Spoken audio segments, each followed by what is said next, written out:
Sejam bem-vindos à TV Púlpito do Sertão Reformado.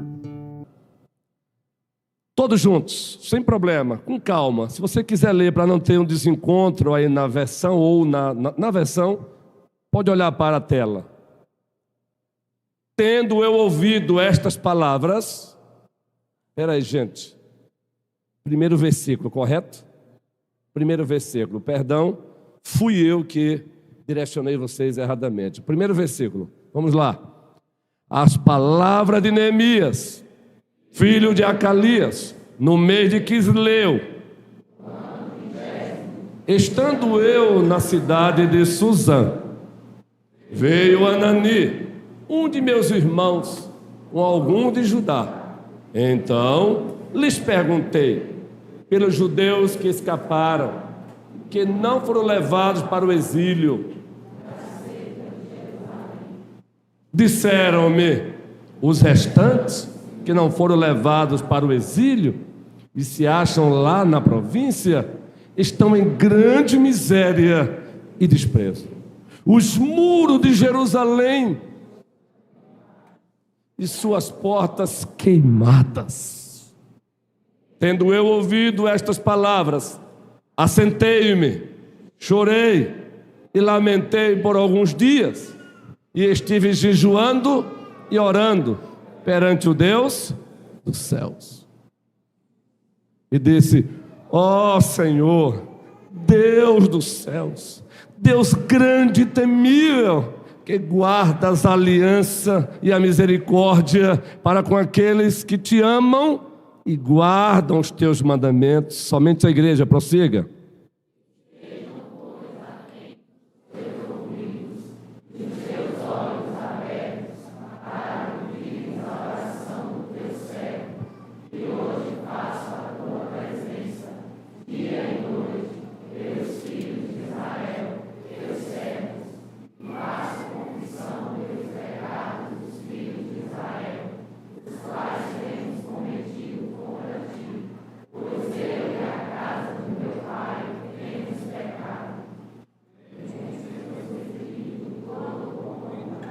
Contra ti não temos guardado os mandamentos, nem os teus estatutos, nem os juízos que ordenastes a Moisés, teu servo.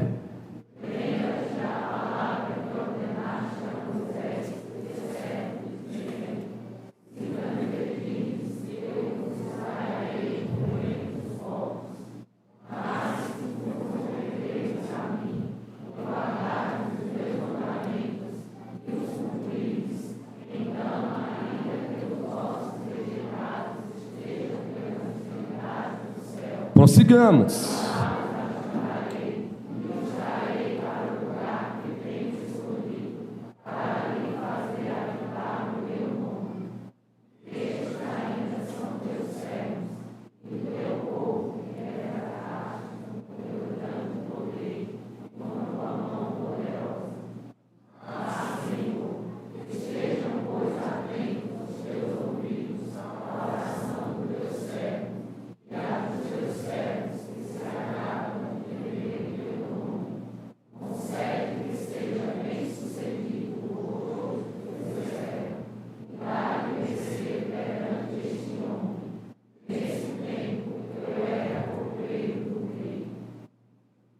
Nesse tempo eu era copeiro do rei.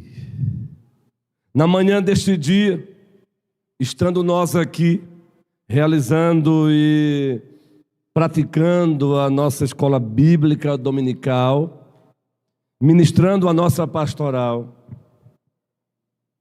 dissemos para todos aqui que Neemias se importou o suficiente, primeiro, para perguntar. E o texto narra que ele fez uma pergunta ao receber uma visita de Ananias e os demais de Judá. Como anda Jerusalém? E como está o meu povo? Ele se importou o suficiente para fazer uma pergunta pactual, uma pergunta como fruto da aliança. Dissemos também na manhã deste dia que ele se importou o suficiente para tomar assento, para puxar uma cadeira, se assentar e digerir o relatório que ele recebeu. Um relatório melancólico, um relatório trágico, entristecedor. Jerusalém está um caos. O povo no estado de miséria e desprezo. Então ele se importou o suficiente para se assentar.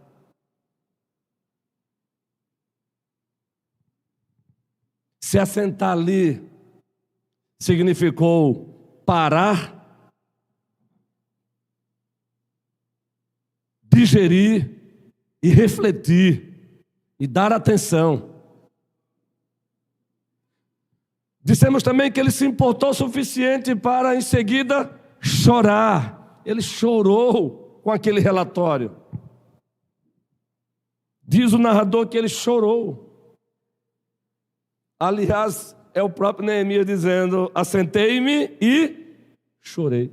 Ele se importou o suficiente com Jerusalém, com seu povo, a ponto de chorar ao ouvir aquele relatório. Dissemos também na manhã deste dia que ele se importou o suficiente para lamentar. Ele praticou a teologia da lamentação. O que é a teologia da lamentação? É você, a partir de Deus, por meio de Deus e para a glória de Deus, você pleitear com Deus, você rasgar o coração diante de Deus. É você dizer: ó Senhor,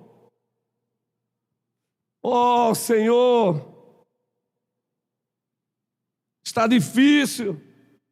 Veja a situação da tua cidade, a cidade do Senhor, da antiga administração da Aliança da Graça. Ela está um caos. Ele lamentou: ó Senhor, e o teu povo, o povo com quem o Senhor fez uma aliança, um acordo para ser o Deus dele,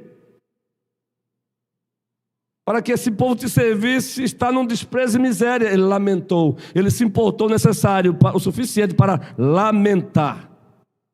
Dissemos também que ele se importou o suficiente para jejuar. Vocês leram o texto, ele jejuou. Ele não jejuou para mudar a vontade de Deus. Ele jejuou para que a vontade nos céus fosse feita na terra. Ele jejuou como expressão de total dependência de Deus. Só tu podes mudar esse quadro. Ele jejuou para mostrar também que nem só de pão vive o homem, mas de toda palavra que procede da boca do Senhor. Mas o narrador narra, o próprio Neemias narra que ele se importou o suficiente para orar. Se assentou, chorou, lamentou e Débora Leal orou, falou com quem ele deveria falar. O diácono Flávio Santos, que nos visita nesta noite, da Igreja Batista Missionária Central, orou com aquele com quem de fato ele deveria falar. Mas não só isso, o narrador narra que a partir do capítulo 2, ele se importou o suficiente para agir. E aí os próximos sermões virão do agir. Ele se importou o suficiente para agir, e ele agiu. Ele comparece diante do rei para prestar o seu serviço de copeiro. Capítulo 2, o seu semblante está um semblante assim, estranho. Logo o Artaxerxes olhou e disse: o que está acontecendo contigo? E ali desenrola aquele diálogo que nos próximos sermões iremos trabalhar. Então ele se importou o suficiente para perguntar, ele se importou o suficiente para sentar, digerir, refletir. Ele se importou o suficiente para chorar, ele se importou o suficiente para lamentar, ele se importou o suficiente para orar, ele se importou o suficiente para agir. Tudo isso em virtude do fato de que ele havia recebido um relatório triste sobre a cidade de Deus, da antiga administração da Aliança da Graça, bem como o povo de Deus, o seu povo.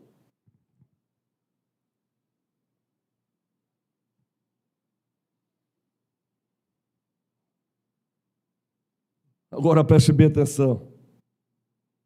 Há 8 dias aqui estivemos. Na manhã deste dia, recapitulamos uma grande verdade. O que o levou a se importar? O que o levou a se importar tanto por Jerusalém? O que o levou a se importar com o povo que lá havia ficado? Na manhã deste dia, relembramos para vocês que aqui estiveram, o que estava por trás. Queremos que vocês vejam comigo novamente aqui, rapidinho, capítulo 1. Quando ele começa a orar, ele descreve o que está por trás. O que o moveu a se importar, logo no início da oração, versículo 4, ele diz, ou melhor, o versículo 5. Projeta aí, queridos. Vamos ler pausadamente a primeira parte. Ele começa a orar, toda a igreja. E disse, Senhor Deus dos céus, Deus grande e temível, agora bem forte, que guardas a aliança, só até aí mesmo, que guardas a aliança. O que levou a se importar, ele tinha consciência da relação pactual com Deus e com o povo de Deus. Ele tinha ciência e consciência que o único Deus que subsiste em 3 pessoas, o Pai, o Filho e o Espírito Santo, havia feito um acordo com aquele povo. O acordo para ser o Deus deles e para que eles o servissem como seu Deus. E isso soberanamente, e isso de forma unilateral, foi iniciativa de Deus. E isso graciosamente, é graça de Deus. Pela graça sois salvos, mediante a fé. Isto não vem de vós, é dom de Deus, não de obras, para que ninguém se glorie. Pois somos feitura dele, criados em Cristo Jesus, para as boas obras, as quais Deus, de antemão, as designou para que andássemos nelas. Efésios capítulo 2, do 8 ao 10. O que o moveu a se importar com Jerusalém? A ciência e a consciência dessa relação pactual com o Deus do pacto e com o povo do pacto. Porque relembramos nesta manhã e vamos relembrar novamente para que você não esqueça. Uma das consequências da aliança que Deus fez conosco. Uma das mensagens é esta: pertencemos a Deus e pertencemos uns aos outros. Uma das consequências dessa aliança que Deus fez conosco, qual é, gente? Repita: pertencemos a Deus e pertencemos uns aos outros. Por isso que quando Neemias recebe aquela visita, é por isso que ele se importa o suficiente para perguntar. Porque ele pertencia a Deus, logo, ele pertencia também ao povo de Deus. Por isso que Neemias se importou o suficiente para, após receber aquela informação, se assentar. Eu imagino a cena, aqui usando aqui da conjectura, sem gerar heresia. Eu imagino Neemias tomando assento. Eu imagino ele.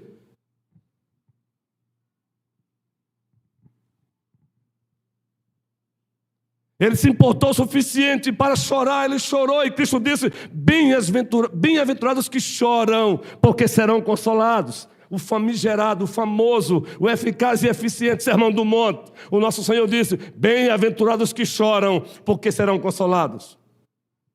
Ele lamentou, e aqui nós conhecemos também o profeta Jeremias, conhecido como o profeta chorão. Aliás, tem um livro que carrega a marca de Jeremias. Qual é o livro no Antigo Testamento? Você quer aprender o que é a teologia da lamentação? Leia Lamentações de Jeremias. Ele lamenta pela situação do povo também. Ele chora porque o próprio povo dele não queria ouvi-lo. Aliás, o próprio povo dele, um dos seus representantes, o colocou no calabouço, o colocou numa cisterna. O que levou a se importar a ponto de jejuar, a ponto de orar e a ponto de agir aliança com Deus. E há 8 dias concluímos e demos ênfase para vocês, ênfase a esta verdade.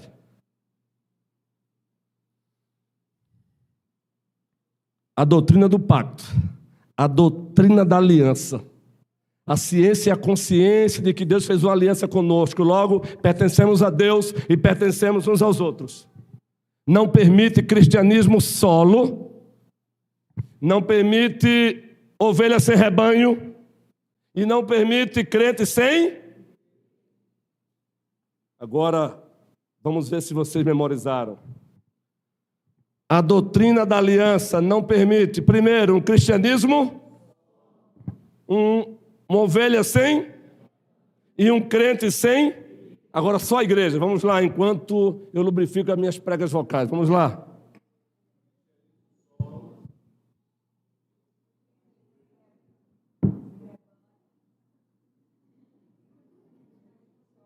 De novo, eu vou repetir.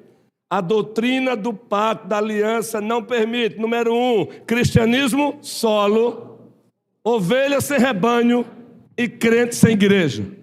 Então não deixe que esses YouTubes que acham que conhece Bíblia, que acham que conhece teologia, que venha relativizar a igreja para você. A igreja local tem importância sim, porque ela é povo de Deus, ela é família de Deus, ela é raça eleita, sacerdócio real, nação santa, povo de propriedade exclusiva do Senhor. E quando você for tentado a ficar em casa, por razões não legítimas, pratique o solilóquio. O que é solilóquio? É você convidar a sua alma para uma conversa com a sua própria alma. Isso é solilóquio. Você convida a sua alma para conversar com a sua alma. E você vai dizer para a sua alma: aquieta-te, minha alma. Toma jeito, menina ou menino. Para aí, Luiz.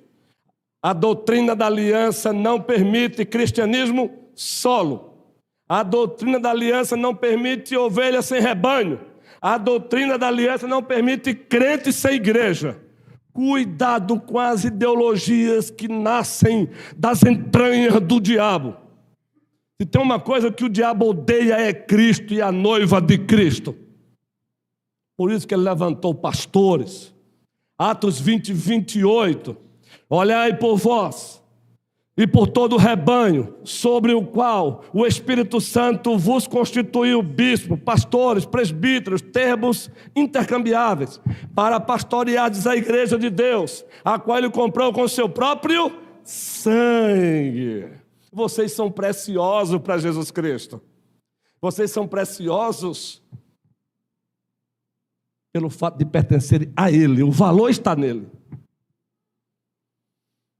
Por isso aquela canção, e permitam-me, se vocês puderem me ajudar, me ajudem. Como é precioso, irmão, e juntos lado a lado,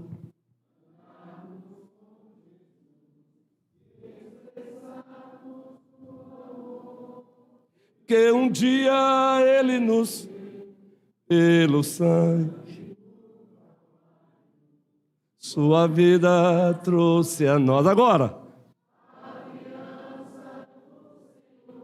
bem forte agora. Eu tenho com você, não existem mais barreiras em meu ser.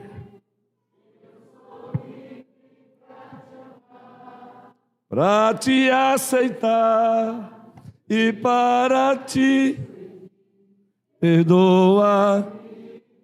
Agora bem forte, presbítero Jorge. Eu sou no amor do nosso Pai. Somos um no amor de Jesus. Eu sou um com você, no amor do nosso Pai, somos um. Como é bom ser igreja, como é bom viver igreja, e a razão é simples e absoluta, porque nós pertencemos ao Pai, ao Filho e ao Espírito Santo. Nós temos identidade, missão e destino.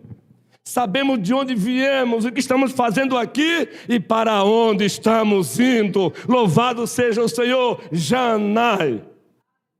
Agora, pastor, pelo visto, o senhor vai novamente dizer que vai ter sermão parte 4. A quarta parte do sermão, porque o senhor ainda está relembrando o sermão que foi pregado há 8 dias. Não, não vai ter. A quarta parte não. Sabe por que não vai ter? Porque Neemias se importou o suficiente antes de agir. O que ele fez? Orou. A doutrina da aliança o levou a orar por Jerusalém, o levou a ser um intercessor, a orar pelo seu povo. E o subtema desta noite é as características de uma oração que agrada a Deus. As características de uma oração que faz o Senhor sentir uma narina suave, um cheiro suave nas suas santas narinas. Tem um tipo de oração que chega nas suas narinas com um odor desagradável. Vocês sabiam disso? Vocês sabiam que tem um tipo de oração que chega nas narinas do Senhor e ele sente repugnância? Ah, que é isso, o pastor Luiz Onil está inventando. Não estou inventando. E todos nós estamos sujeitos a fazermos essa oração da qual o Senhor tem nojo. Qual, pastor? Abra aí rapidinho a sua Bíblia. Aliás, não abra não. Deixe Neemias. Projeta aí, sonoplastia, Tiago, capítulo 4. O tipo de oração que aqui e acolá, sem percebermos, nos encontramos fazendo. Só que essa oração, ela chega na narina do Senhor com um odor desagradável. Ele sente repugnância. Na linguagem da carta escrita à igreja de Laodiceia, ele sente náusea. Vamos ler juntos? Está aí o tipo de oração que ele tem repugnância. E aqui e acolá nos encontramos fazendo. Cuidado, vamos lá. De onde procedem? Se não nos prazeres que militam na vossa carne. A fonte dessa oração está aí. Os prazeres da carne. Agora prossigamos. Leitura. E nada as tendes. Matais e invejais e não nada podeis obter. Viveis e a fazer guerra. Nada tendes? Observe o argumento de Tiago. Nada tendes porque não? Primeiro ele diz, vocês não estão pedindo. Cristo disse, pedi, dá-se-vos-á. Buscai e achareis. Batei e... Pois todo o que pede, recebe. O que busca e o que bate... Mas aí ele vai para um outro ponto e diz o que, gente? Bora, leitura. Pedis, a razão, porque pedis mal, para esbanjardes em vossos próprios prazeres. Vocês sabiam que nós estamos sujeitos a fazermos orações oriundas dos prazeres da carne. Daí os nossos pedidos têm como objetivo os nossos próprios prazeres. Esse tipo de oração, o Senhor tem náusea. E mesmo nós pertencendo a Ele, estamos sujeitos a fazermos esse tipo de oração. Por isso, o subtema desta noite, característica de uma oração que é um cheiro suave para o Senhor. E vamos ver essas características na oração de Neemias, uma delas. Neemias 1 aberto.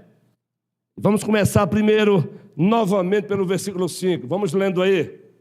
A primeira característica, vamos ler primeiro e depois vamos descrevê-la. Vamos lá. Vejam como é que ele começa a orar, gente. Ah, Senhor! Não, eu vou ler ali. Eu estou com a Nova Almeida atualizada, pode complicar vocês. Eu vou ler ali, gente. E disse: Ah, Senhor, Deus dos céus, Deus grande e temível, que guardas a aliança e a misericórdia para com aqueles que te amam e guardam. Os 6 agora. Estejam, pois, atentos os teus ouvidos e os teus olhos abertos, para acudires à oração do teu servo, que hoje faço a tua presença, dia e noite, pelos filhos de Israel, teus servos. Só tem aí.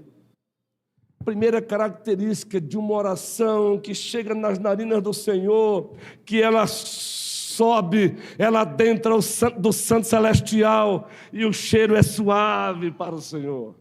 A oração da qual Deus tem prazer de ouvi-la. Primeira característica, uma oração que adora. Uma oração doxológica. Doxologia é barra adoração. Ele começa adorando, ele começa reconhecendo quem Deus é. Ah, Senhor, Deus dos céus, grande e temível. Ele começa adorando. Muitas vezes as nossas orações só têm petições. As petições têm o seu lugar, calma, é uma das outras características. Essa é a primeira característica. João, Mônica Madalena, Maia, Maria e Mel, que estão na salinha, meu amor. Ah, Deus dos céus. Ah, Senhor, Deus dos céus. Isso nos faz lembrar o Neemias perfeito. Pois esse Neemias apontava para o Neemias perfeito. Quem é o Neemias perfeito e absoluto, que ao olhar para as nossas desgraças, ele também assentou, ele também chorou, ele também lamentou, ele também orou, ele também agiu. Jesus Cristo.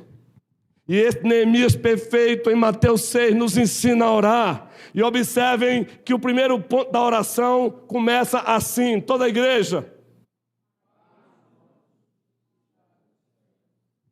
Conexão. Pai nosso que estás nos céus. Entende, queridos? Quanta verdade aí, Pai nosso que estás nos céus. Ele reconhece a transcendência de Deus. Deus está para além do que os nossos olhos conseguem ver. Deus está para além da criação. Ninguém consegue medi-lo, ninguém consegue encaixotá-lo. Ele é infinito em seu ser e perfeições. Ele é o que era, o que é, o que há de vir. Ele é o Deus Todo-Poderoso. Uma oração que agrada a Deus é uma oração que adora. É assim que você tem orado ou não? Ah, Senhor, nos ensina a orar, a te adorar orando, que as nossas orações tenham como prefácio, tenham como introdução, doxologia, a adoração. Pare um momento e diga: ó Deus Pai, Deus Filho, ó Deus o Espírito Santo, eu te amo, Senhor. Tu és o meu castelo forte, a minha cidadela, o meu bem maior. Tu és, para mim, tudo que eu preciso de A a Z.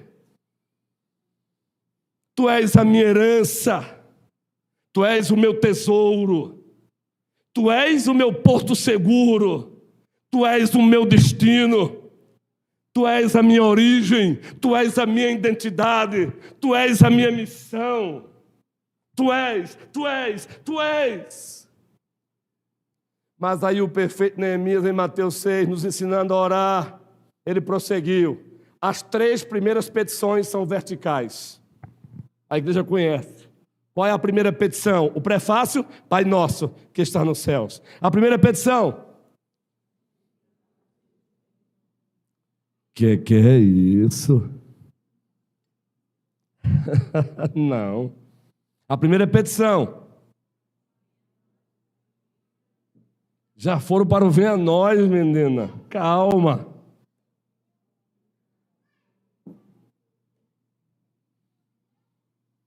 Se eu perguntar pelo dorama, os personagens do dorama, que gostam de dorama aqui, não se sinta culpado não, viu? Não é culpado para assistir o dorama não, você vai dizer. Pai nosso que estás nos céus, petição número 1, vertical. Santificado seja o teu nome. Engrandecido seja o teu nome. Conhecido seja o teu nome. Aplaudido seja o teu nome. Adorado seja o teu nome. Etc. Reticência, louvado seja o Senhor. Segunda petição vertical, vamos lá. Agora vocês pegaram. Venha a nós o teu reino, o teu domínio, a tua soberania, expurgando tudo que não presta nas nossas vidas, no nosso Brasil, na nossa Petrolina, nossa Juazeiro, adjacências, cidades circunvizinhas, no judiciário, legislativo, executivo. Venha a nós o teu reino. A terceira petição vertical qual é? Seja feita a tua vontade, assim na terra como nos céus. Isso é a oração que adora. E Neemias faz isso.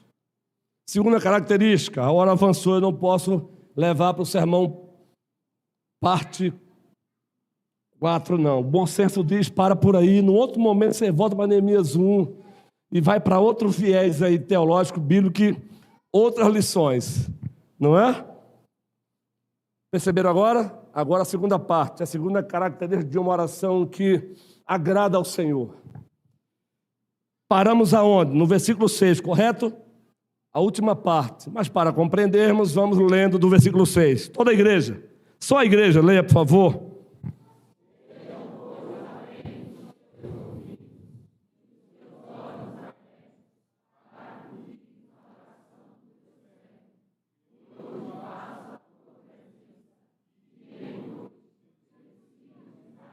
Agora bem forte.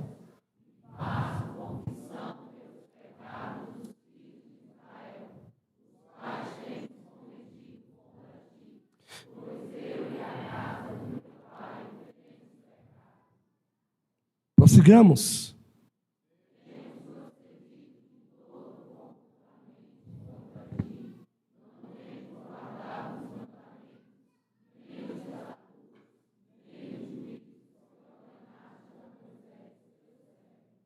Só aí mesmo. Segunda característica de oração que agrada a Deus. Confissão verdadeira de pecados. Confessar pecado, queridos, é você concordar com Deus. Grave essa. Confessar pecado é você concordar com o que o Deus está dizendo sobre você. Através da Escritura ele diz, você está em pecado. E você diz, eu concordo, Senhor. Eu estou pecando contra ti. Eu não estou sendo mais assíduo na congregação dos santos, não deixando de congregar, como é costume de alguns. Exemplo, eu concordo, Senhor. Eu estou denegrindo a imagem do meu irmão, eu concordo, Senhor. Eu concordo, Senhor, que eu não estou sendo sensível aos necessitados. Eu concordo, Senhor. Confissão de pecado agrada ao Senhor. Eu quero fazer uma pergunta que Cristo fez para os seus compatriotas. Diante daquela mulher que pegaram em adultério, qual foi a pergunta que ele fez àquela turma? Quem não tem pecado? Agora preste bem atenção. O que tem de gente que não quer o seu pecado confrontado, usando esse texto não é brincadeira, hein? O cara não quer ver o seu pecado confrontado e pega esse texto fora do contexto. Quem não tem pecado que atire a primeira pedra. Para dessa bobagem aí, que o Senhor não disse isso para você se aproveitar disso e não ter o seu pecado confrontado. Mas aqui é a verdade.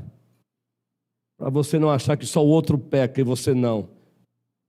Quem não tem pecado que atire a primeira pedra. Sabe o que ele está dizendo?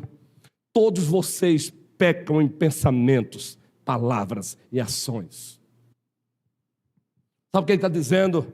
vocês não tratam os vossos próprios pecados com a mesma rigidez com a qual está tratando o pecado dessa mulher.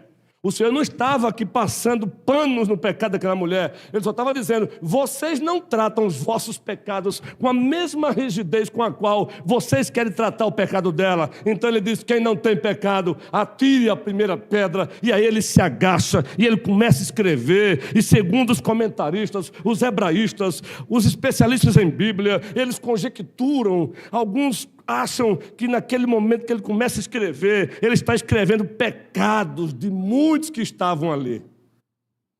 Por favor, eu falei conjectura. Conjectura é supor em hermenêutica, em exegese, sem criar heresia. Não estou afirmando. Mas a Bíblia diz que ele se agachou e começou a partir daí alguns conjecturam que ele começou, tem gente aqui fazendo isso, tem gente aqui fazendo isso, tem gente aqui. Quando ele ergue a cabeça, quem está lá? Somente ele e a mulher. Onde estão os teus acusadores? Eu não sei, Senhor. Nem eu tampouco te condeno. Agora, mensagem de redenção. Vai e não peque mais. Quando ele diz eu não te condeno, ele está dizendo eu sou o teu Senhor, eu sou o teu Redentor, eu sou o teu Libertador, eu sou a tua salvação. Agora vai como consequência e não peques mais. Ei, há esperança para você que pecou, que está em pecado. E a esperança é uma pessoa, e essa pessoa é quem? Toda a igreja. Há esperança para você, há esperança para o seu tio, para a sua tia, para o seu primo, para a sua prima, para a sua mãe. Há esperança. Não feche a porta que o Senhor abriu. Ele disse, eu sou o caminho, a verdade e a vida, ninguém vem ao Pai senão por mim. Não feche a porta que Ele abriu, só Ele pode fechá-la. Não tenha vergonha de confessar o seu pecado, não ouse escondê-lo. Esconder pecado do Senhor é grave. Aliás, você não vai esconder por muito tempo, não. Você não consegue esconder por muito tempo. Porque Ele vai se responsabilizar em tirar o véu. Primeiro Ele convida para que você voluntariamente confesse. Fora o próprio. Mas se você teme em não confessar, Ele se responsabiliza em Ele mesmo tirar o véu. Quem foi que pecou de forma grave? Um homem querido, especial, um exemplo até para nós, chamado homem segundo o coração de Deus. E ele tentou esconder, mas o próprio Deus foi lá, deu tempo para ele se arrepender, não se arrependeu. O próprio Deus foi lá e tirou o véu. Quem foi? Era para ele ter feito voluntariamente o que ele foi fazer depois. Como ele não fez, Deus foi lá e tirou o véu.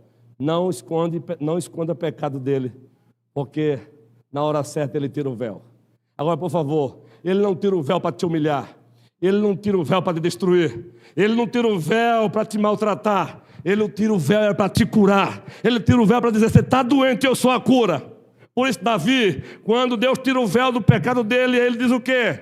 Pequei contra ti. Contra ti somente pequei. Esse é o Deus a quem servimos. É o Deus de misericórdia, de graça, mas Ele também é justiça. Qual é a segunda característica? Uma oração que confessa. Pare de teimosia. Baixa o nariz. Não deixe boçalidade tomar conta de você. Pare. Só tem um que pode dizer, quem me acusa de pecado? Quem foi que fez essa pergunta?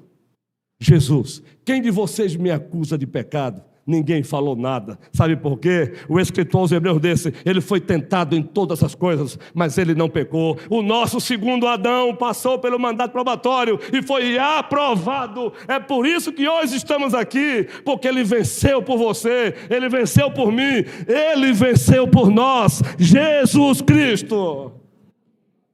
É por isso que aqui acolá eu posso chegar pertinho dele e dizer, segura-me, segura-me, eu estou quase desmoronando, segura-me. Você já fez isso alguma vez?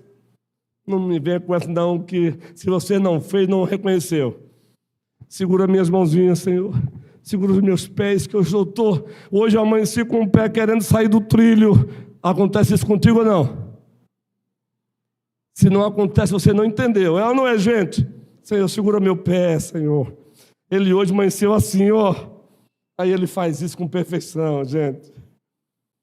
Eu costumo dizer que aqui a colher dá um tapinha de pai, usando circunstâncias. Você começa a fazer com o pé assim, ó, aí ele diz, volta. Você nem imagina que aquele problema que aconteceu é ele dizendo, volte, o seu lugar não é aí. Volte, o seu lugar é nos meus braços, o seu lugar é comigo, eu jamais te deixarei, eu jamais te abandonarei. Deus está disposto a fazer qualquer coisa legítima para que você não fuja dele, para que você não se afaste dele. Ah, como Deus te ama! Deus te ama tanto que deu seu Filho unigênito, Jesus Cristo. Terceira característica. Primeira, oração que adora. Segunda, oração que confessa. E a terceira característica, a partir do versículo 8. Primeira característica, oração que adora. Segunda, oração que confessa. A terceira, versículo 8, todos juntos.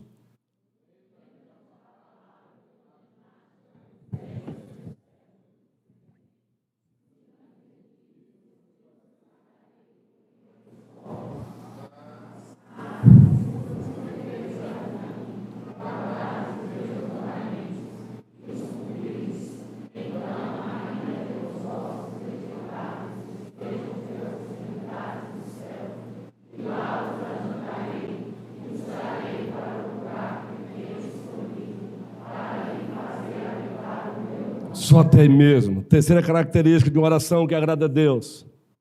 Ele recorre às promessas da aliança. Ele recorre às promessas do pacto, queridos. Deus é tão bondoso, minha cunhada querida Jairã. Ele é tão bondoso que Ele permite que a gente pleiteie com Ele, né? Senhor, Tu disseste a Moisés, se formos fiéis, o Senhor nos abençoará. Se formos infiéis, o Senhor nos disciplinará. Ele recorre às promessas da aliança rosa.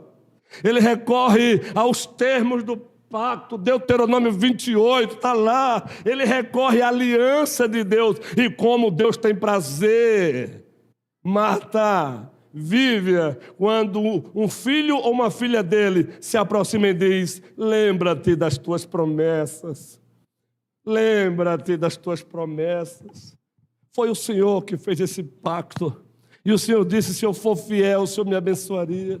Se eu desobedecesse, o Senhor me disciplinaria. Ele recorre às promessas de Deus. Uma oração que agrada a Deus é uma oração que relembra as promessas de Deus. É uma oração que recorre às promessas da aliança. Lembra-te do que tu disseste a Moisés. Ei, aprenda a orar a palavra. Aprenda a orar a palavra. Aprenda a orar. Senhor, tu disseste, pedi e dá-se-vos-á. Pois segundo o teu querer eu estou te pedindo. Senhor, tu disseste, batei e abre-se-vos-á. Pois eu estou batendo, Senhor. Senhor, tu disseste, busquem e vocês acharão. Pois eu estou buscando. Ele tem prazer em ver você fazendo isso. Não recorra às promessas dos homens, recorra às promessas do pacto, às promessas de Deus. Recorra às promessas dele. Ele faz questão de te ouvir. Tu disseste a Moisés, tu disseste a Abraão, tu disseste a Isaac, tu disseste a Jacó, ó meu rei, meu Senhor Jesus, o Senhor mesmo disse, eis que eu estou convosco todos os dias até a consumação dos séculos, não me deixa sozinho, o momento agora é difícil, tem Golias aí se apresentando, eu estou até um pouco amedrontado, e tu disseste, eis que eu estou convosco todos os dias até a consumação dos séculos. E aí Romanos 8 vai ser lembrado para você, o Espírito Santo vai lembrar. Quem é de Deus? O Espírito Santo testifica que de Deus é. Quem é de Deus? O Espírito Santo testifica que de Deus é. Aí o Espírito Santo que reside em você, que preside sobre você, ele vai dizer, lembre-se, ele está do teu ladinho. Eis que eu estou convosco todos os dias, até a consumação do século. Por favor, não entenda como sensacionalismo. Nem estou dizendo para você buscar experiência igual. Mas eu já tive a experiência. E aqui e acolá, eu fico até pasmado. Quando eu clamo Ele, é como se um vento soprasse, um vento suave soprasse. Você já sentiu como que alguém batesse em você? E você olhar para o lado e não tem ninguém. E aí você se lembra, opa, é Ele. Ele está aqui do meu lado. Eu não estou ensinando você ao misticismo pagão. Só estou dizendo que aquele que disse, eis que eu estou convosco todos os dias até a consumação dos séculos, Ele está, mesmo quando você não sente, mesmo quando você não vê. Mas aqui e acolá, Ele é tão bondoso que até uma brisa Ele sopra. E você olha para o lado, olha para o outro. O que foi? É como se dissesse, alguém me tocou. Aí você se lembra, Ele está aqui. Oi, meu amigo. Percebi. Eu sei que o Senhor está aqui, meu rei. Por último, primeiro, uma oração que agrada a Deus é uma oração que adora. Segundo, uma oração que confessa. Terceiro, uma oração que recorre às promessas da aliança de Deus. E quarto, é uma oração que suplica. Vamos lá, encerrando agora a leitura. Versículo 10, uma oração que suplica. Primeiro ele adora, a oração que adora, a oração que confessa, a oração que relembra as promessas de Deus, recorre às promessas de Deus, e agora ele suplica. A partir das promessas que ele relembrou, ele agora vai suplicar. Toda a igreja.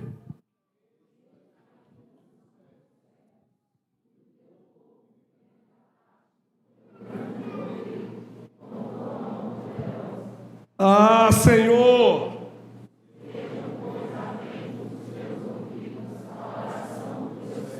E há dos teus servos que se agradam de temer o teu nome. Concede que seja bem sucedido hoje o teu servo e dá-lhe mercê perante este homem. Nesse tempo eu era copeiro do rei. Ele agora está suplicando para ter êxito diante de Artaxerxes. Ele agora está pedindo para que Deus mova o coração do rei. Preste bem atenção, é ninguém menos do que Artaxerxes, imperador Medo-Persa, meu irmão. E ele entendia provérbios, o coração do rei para Deus é como um rio, ele muda para onde ele quer. Deus é Deus e Ele é o nosso Deus. A palavra final no nosso Brasil não é do poder executivo. A palavra final no nosso Brasil não é do poder legislativo. A palavra final no nosso Brasil não é do poder judiciário. A palavra final no nosso Brasil é do Deus de Abraão, de Isaac e de Jacó. Para que temer se Ele é o nosso Deus? Súplica que eu tenha êxito diante destas Artaxerxes. Inclina o coração desse homem. Agora eu encerro dizendo uma coisa. Por que ele conclui dizendo, nesse tempo eu era? Por que ele conclui dizendo, nesse tempo eu era copeiro do rei? E aqui é a conclusão do sermão. Eu até já citei, bem de forma superficial, nos sermões anteriores. Deus posicionou Neemias como copeiro do rei, já visando aquele momento que ele estava vivendo. Ele posicionou Neemias ali para ser resposta à necessidade do seu povo. Deus tem posicionado você, não é para o nada, não é para você se autogabar. Quando Deus te posicionar, Ele está te posicionando em algum lugar e vai te posicionar, é para que você seja resposta ao povo dele. Resposta a quem precisa. Quando Ele te posicionar hoje, não importa onde, entenda. Neemias disse, nesse tempo eu era copeiro do rei. Ele estava do lado do rei. Teve uma mulher que ele também posicionou no Antigo Testamento. Quando o povo de Deus havia recebido um decreto, matem os judeus. Qual foi a mulher? Débora. Esther, Deus posicionou Esther como rainha também de outro imperador. Naquele exato momento, quando saiu um decreto, mate os judeus, Esther foi lá, procurou o rei, o seu marido, e ela poderia ser morta, mas Deus posicionou Esther, como Ele posicionou Neemias, como Ele tem posicionado você. Que Deus posicione você em lugares necessários aí no Brasil, mas posicionar para você ser resposta de Deus para quem precisa. Resposta de Deus para a igreja. Resposta de Deus para o Brasil. Ei, garotada, Você não está aqui para o nada, você está aqui para algo muito importante: expandir o reino de Deus para a glória de Deus. Pois essa oração que agrada a Deus, que ela seja encontrada sendo feita por você. Que ela seja encontrada sendo feita por você. Oração que adora, oração que confessa, oração que recorre às promessas da aliança, e oração que suplica. Façamos isso. Esta igreja tem usufruído de um momento maravilhoso. Ela tem crescido em qualidade e em quantidade. O colégio pastoral está trabalhando, amanhã vai ter uma reunião, e faz parte da pauta a ampliação do templo. Nós vamos comprar todo o galpão pré-moldado.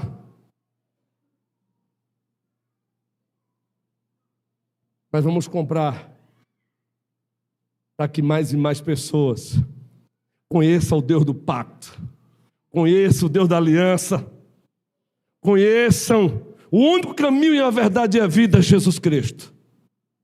E você é responsável por isso. Ele colocou você aqui. Ele te posicionou também aqui para isso.